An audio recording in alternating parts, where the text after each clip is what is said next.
আচ্ছা, কিছু কিছু খাবার আছে না যেগুলো দেখতেও যেমন সুন্দর, খেতেও তেমন ভালো। তেমনই একটা এক্সাম্পল হচ্ছে এই চিকেন শাটে।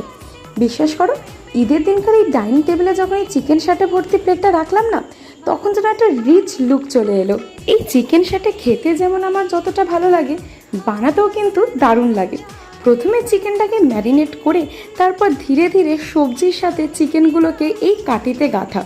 এখানে আমাদের লাগবে 3 রকমের সবজি, যেমন টমেটো, পেঁয়াজ আর ক্যাপসিকাম। এরকম পেটালসের আকারে কেটে এক এক করে কাঠিতে ভালো করে সাজিয়ে নিতে হবে। দেখো, দেখতেই কত সুন্দর লাগছে না? তারপরে আমাদের একটা ম্যারিনেশনের জন্য ঠিক ব্যাটার রেডি করে নিতে হবে, যেখানে আমি ইউজ করেছি কর্নফ্লাওয়ার, বেসন, তার সাথে স্বাদ মতো নুন, কিছুটা গুঁড়ো লঙ্কা।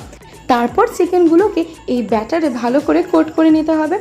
এরপরে তাওয়াতে গরম তেলে একে একে ছেড়ে দিতে হবে আর ততক্ষণ ভাজতে হবে যতক্ষণ না চিকেনটা হয়ে যায় জুসি আর টেস্টি। এইবার একটু স্মোকি ফ্লেভার পাওয়ার জন্য আগুনে পুড়িয়ে দাও। ব্যাস রেডি ঈদ স্পেশাল চিকেন সাটে।